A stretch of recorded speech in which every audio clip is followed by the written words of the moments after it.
at is we need to do cluster housing or higher density housing. We have to look at areas that are currently serviced by the sewer system and water system. And so I think what we have to do is look at density all over the Ganges corridor that's serviced by the sewer system and identify the area and then look for funding to create the housing in that area. Peter, do you have a comment? Okay. Fred? First of all, I'd like to say that BC Housing, like many of the BC ministries, is incompetent. There's a very large project at the end of Rainbow Road where BC Housing gave them $5 million for basically a bunch of condemned buildings. The other thing is we have to build an apartment close to Ganges. We're going to have to probably figure out where it's got to go, but it's got to be close that people can walk. And BC Housing, I don't know if it's a solution or I find it to be more of a problem because they don't even know what was built on Salt Spring. They gave a grant for paved roads, they're dirt roads, and nothing in that project has been done. Modular housing seems like a great idea. Again, we have to keep in mind the environmental impacts, and it seems like land is a big barrier. I would encourage, again, tiny micro-communities and looking at cottage housing. Thank you. Okay, I think we've dealt with that. Of course, the next question, please. Next and last. Hi, Callie Chen. Thanks for putting me in. I've lived on Salt Spring for 28 years, and I've seen the culture change quite significantly. My concern is the face of homelessness that's really changed. So homelessness is now connected to so many families that I work with. It encompasses nurses, home support workers, teachers, so many families that I actually grew up with on the island. And now, because they don't have 80,000 cold hard cash to put down on a mortgage, they can't buy anything, and they no longer can rent anywhere. So my question is, yes or no, would you support no enforcement bylaw enforcement and allow people to have alternative houses until we reach a 3% occupancy rate? Is that clear? Could you say that again? Would you support no enforcement from bylaw agencies, let people find houses until we can actually provide them with a legal place to live, until we have a 3% vacancy rate? So low enforcement or no enforcement? No enforcement. No enforcement. That would give some clarity to people who are stuck and would address the housing crisis right now. For example, I have a great house, no problem here, but I have an acre and a half, I have a well, I could let someone live in a trailer on my property until we get these housing programs started, because nothing's been built since Murakami Gardens, and that was 10 years ago. We're trying to get things going, but until that happens, what do we do right now? Okay, very quick answers on this. Robert, we'll start with You know, I actually had some serious conversations with current Director McIntyre as to whether or not we needed to declare a state of emergency here. We backed off, which is a serious thing that the CRD can do. We backed off that, but we call it a state of urgency, and this is why we went to work on the Emergency Housing Task Force. So yes, I support that. I think we have a 2-year window that we have to fill in. It's great we've got these other projects coming online, but there was some really bad planning going into it, and we've got a huge gap, and we should not be putting anybody out on the street who has a reasonable place to stay until we fix that problem. Barry, you got a comment? Again, quick. Okay, I support that no one should be evicted right now if they're in a safe house. And that we do need, while there is this emergency task force, we really just should bring everybody together to work on housing and develop a strategy to deal with this. So I said before that the priority should be enforcing bylaws against STVRs and not against people in living situations like that, as long as there are not serious safety and health issues. So to say no enforcement at all in situations where, that might exist is problematic for me. As I said earlier, if I was elected, I would direct enforcement people to look at the best interests of the person. If they're in a home that has problems and their alternative is a cardboard box, then they should clearly be left there. And it's a very simple thing. If you can demonstrate that there's a place for them to go, then you can enforce it. If you can't find a place, which I believe right now we can, then you just can't enforce, and that should be a guideline for the enforcement staff. Howard? I would not enforce, not evict until we had a plan to accommodate. We touched on it. If people are living in a reasonable place and a safe place, as what's happened now.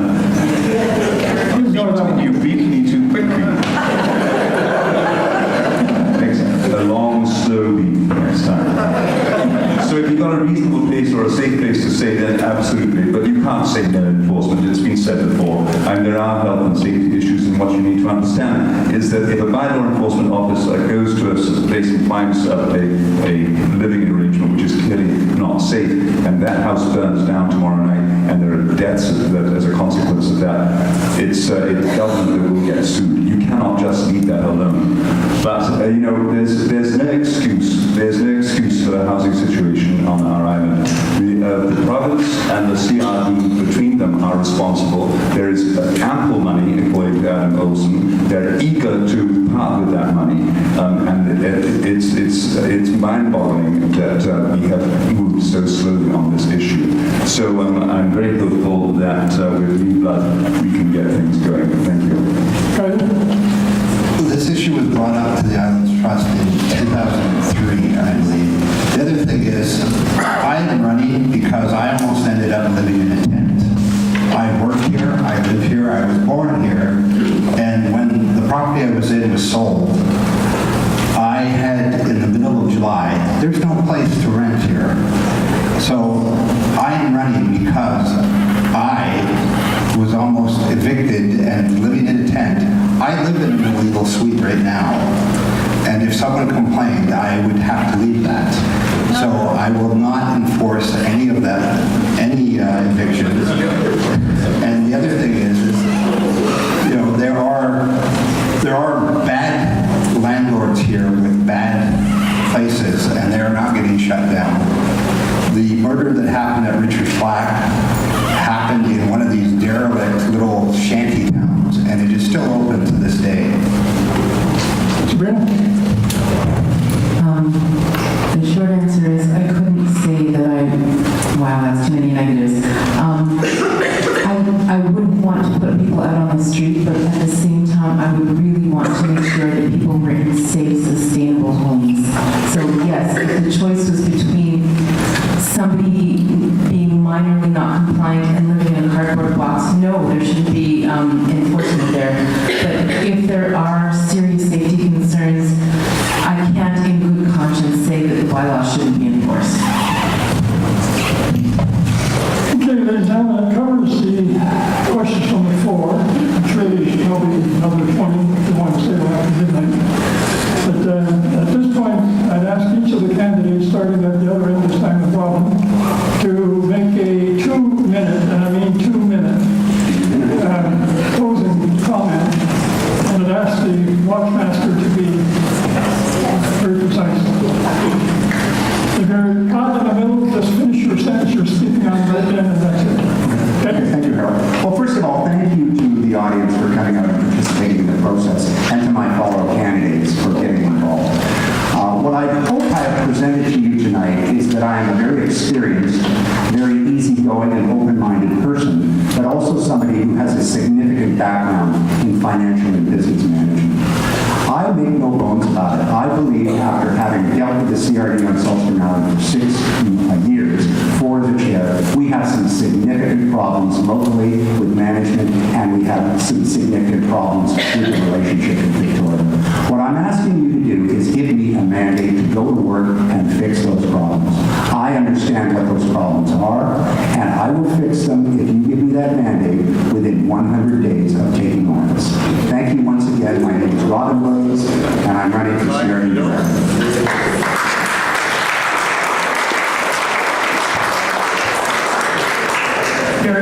Well, thanks everyone for coming out to the chamber, to the Driftwood for sponsoring this, to all of my fellow candidates.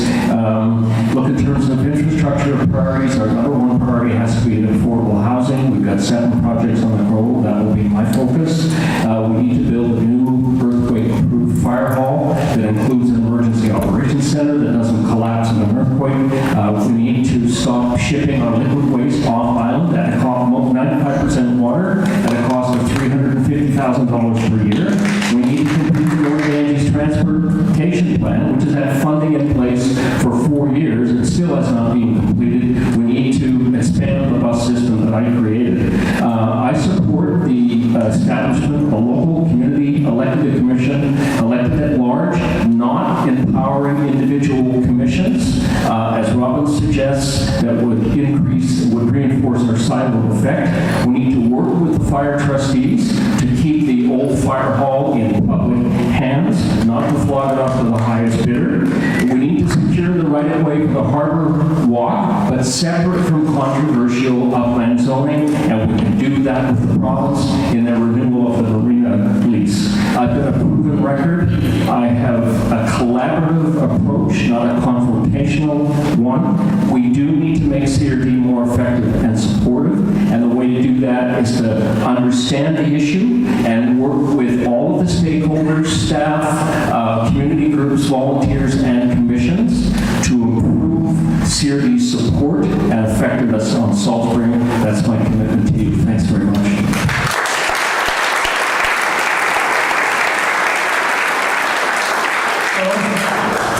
Thank you again to the Driftwood and the Chamber for tonight, and for all of you that are left that have come out. I believe that we should not fear for our future of our water supplies, or fear that solving our housing crises is negatively going to impact our environment. We have a creative, compassionate, and generous island society that can work together to solve these challenges. With a little innovation and leadership, Salt Spring can be a model of preservation and conservation, with a resilient island economy and a protected culture. But I've talked about what's important to me, that we need to do more to safeguard the environment, to know what we have to do. We have to solve the housing crisis, and we've got to improve our governance. Today, I went to the Historical Society and heard Brenda Dale talk about the rich art of the Ruckle family.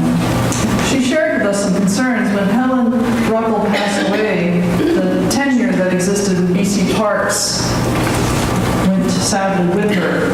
And that means there will be some new planning coming with the parks down there. And there's a risk that something could happen to our heritage and the farm buildings down there, or the farming practices down there. BC Parks is outside of the authority of the Islands Trust, but this is an example of how the Islands Trust can stand up with an off-island agency and advocate for protecting something that's vitally important to our island, like Ruckle Park's rich agricultural history. I know we can honor the mandate of the Islands Trust while also strengthening the fabric of our community. I have the proven leadership. I'd like to get things done, and I want to work with the people in this community. Together, we can do better.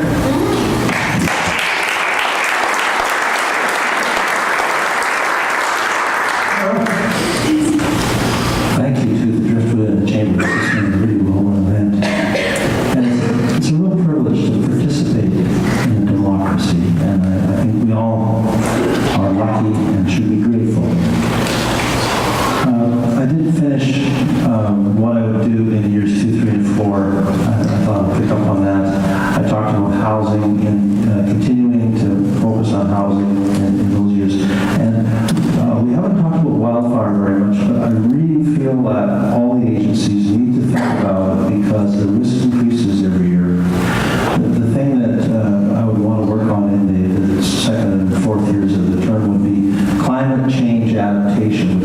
ties in with the wildfire risk. We've got increasing sea levels. Those sorts of things that are longer term really need to be looked at by the trust. It has a big role to play there, and we need to find ways to get more time and attention available for the long-term issues that might involve some financial discussions with the head office in Victoria, because we may be contributing a bit more than we get in the services. But we do need to put more and more time into those long-term things. I mentioned before that it's important for the trust to find better ways to both listen and get its priorities, and to communicate more clearly to all the people on the island in ways they can understand. Lastly, I really believe that in view of the challenges we have from climate change and the housing shortage in the world now, that elected officials must change the way they do things. Elected officials need to work together, at least quarterly, to coordinate not only their activities, but also to coordinate their spending and make sure that the money is going to the right thing.